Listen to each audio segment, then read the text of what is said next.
Hey, good morning. Well, it looks like my Friday feature Friday. Looks like my feature Friday has kind of turned into a Saturday morning sunrise because I worked late and I had a life group last night, so I didn't get to do my feature Friday on Friday, but that's okay. I'm going to just break all the rules and I'm just going to do my feature Friday on Saturday morning. I'm glad to see you all back on Feature Friday. Today I am going to do my favorite yellow tomato, and this is called the Dr. Wyche's tomato, is what I call it. The way to say the name is actually somewhat controversial. Some people call it Wyche, some people call it Wyche. I mean, it's spelled Wyches. So I just like calling it Dr. Wyche's because I think it's a more catchy way to say it. Anyway, this is my very favorite yellow tomato. It is more delicious than any yellow tomato I've ever put in my mouth. And if you don't believe it, grow one and you will see. You will not find the Dr. Wyche's in the grocery store, but you can get the seeds pretty easily. So you can grow it in your own garden. It was originally called a hot yellow tomato, but when one of the founders that I guess discovered it from the National Seed Exchange, named Dr. Wyche, when he passed away, they named it after him. So it's been around for a very long time. It's an heirloom.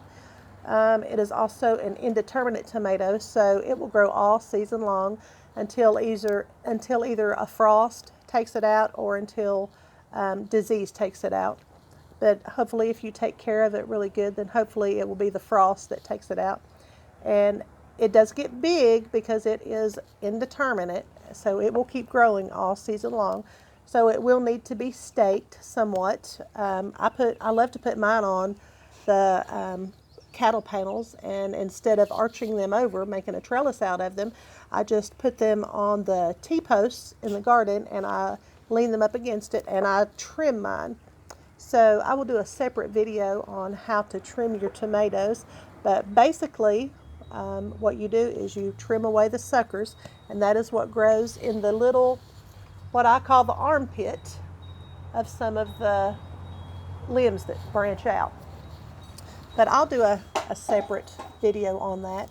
And I will also put in some pictures of what the Dr. Wyche's or Wyche's looks like at full maturity. And if you've never tried it, grow one this year. You will be so glad that you did. If you like yellow tomatoes at all, I think this will soon become your favorite. Now, the tomato itself gets about 1 pound each. So that's a good sized tomato, y'all, about 1 pound. Last year I had some really big tomatoes from the Dr. Wyche's plant. They're really sweet. They're low in acid. Really, really great flavor. And so you will know that they are ready to pick whenever they turn that beautiful yellow color. And whenever you touch the tomato, if you give it just a little squeeze and you'll see that it's soft, you'll know that it is ready to pick.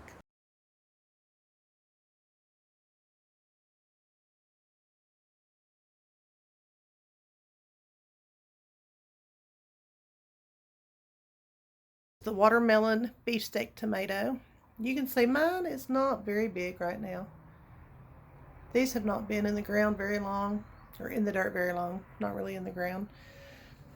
So these tomatoes are back from the 1800s. It's an heirloom, and the tomatoes, they look really red in that picture, but they're actually a soft pink in color, kind of reminiscent of watermelon's pink flesh.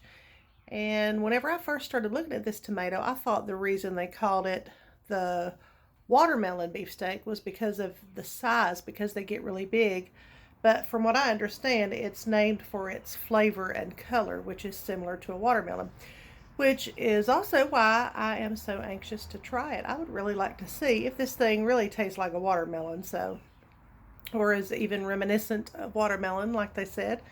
So I'm anxious to try this thing.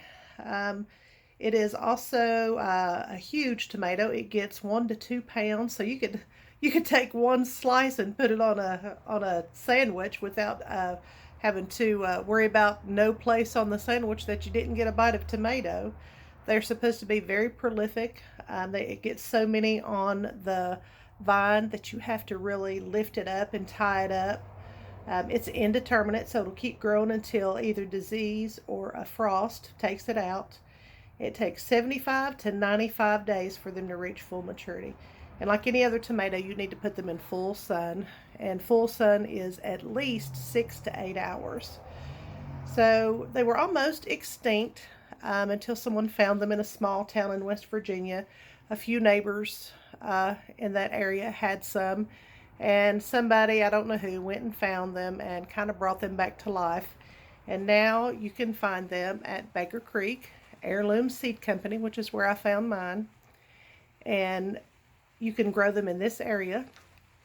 Just keep in mind that they do get very big, so you can trim them like I do mine. I don't let mine just grow wild and do whatever they want. I keep mine trimmed back to 1 or 2 main vines, specifically to get better flavor and better size out of the tomatoes. If you let them grow however they want to, you'll get more tomatoes, but they'll be smaller and not as flavorful. So if you want the best flavor out of your tomatoes, keep them trimmed back to 1 or 2 main vines, and I'll do a separate video at some point and show you how to do that. So I hope you all have got something out of this. I know I learn something every time I do the videos because I research what I'm going to do on Feature Friday. So I'm really excited to see what this tomato plant will produce.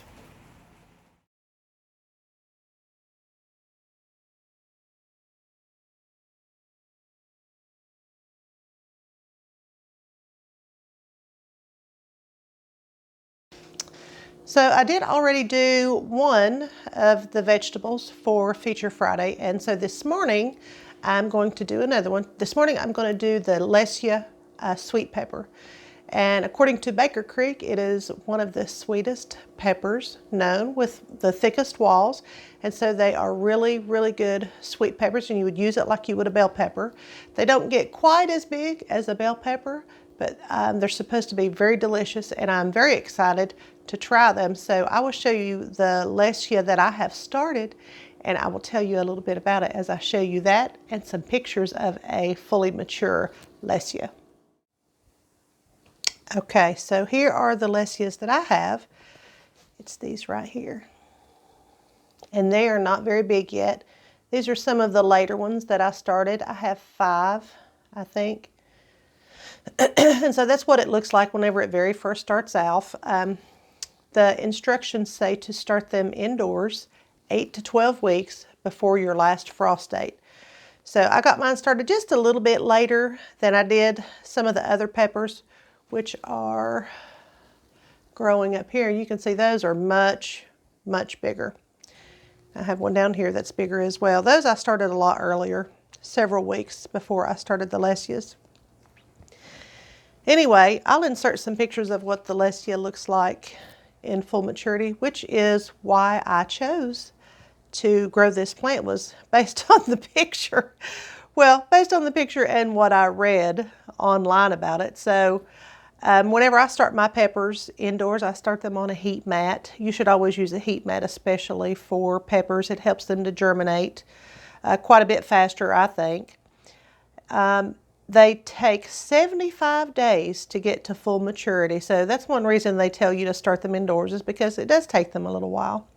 And I've noticed it also takes peppers a little longer to germinate than it does other things, like tomatoes, for instance. I can start my pepper seeds the same time I start my tomato seeds, and the pepper seeds take quite a bit longer to germinate.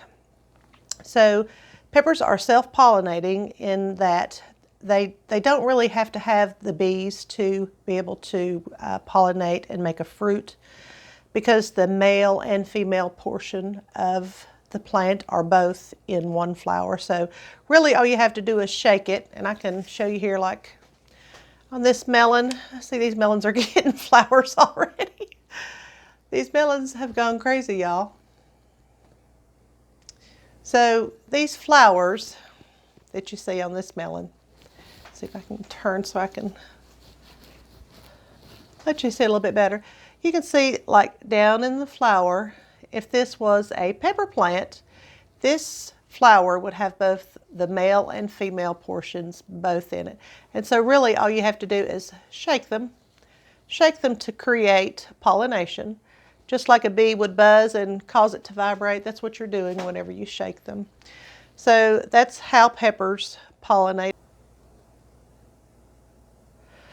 And this is the website from Baker Creek, which is, I think their website is rareseeds.com.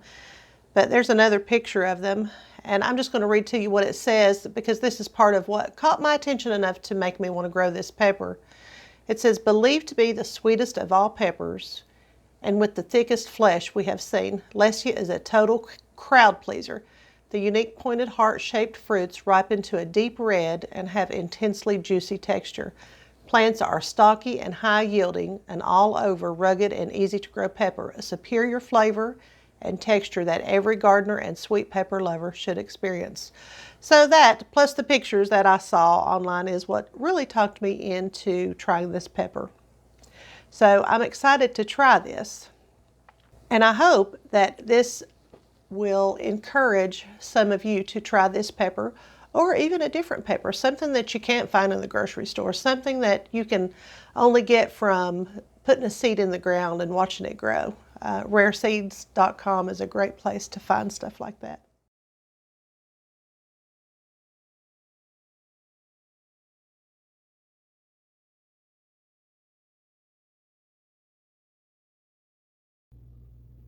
So that's it for Feature Friday, you all, / Sunrise Saturday for this week.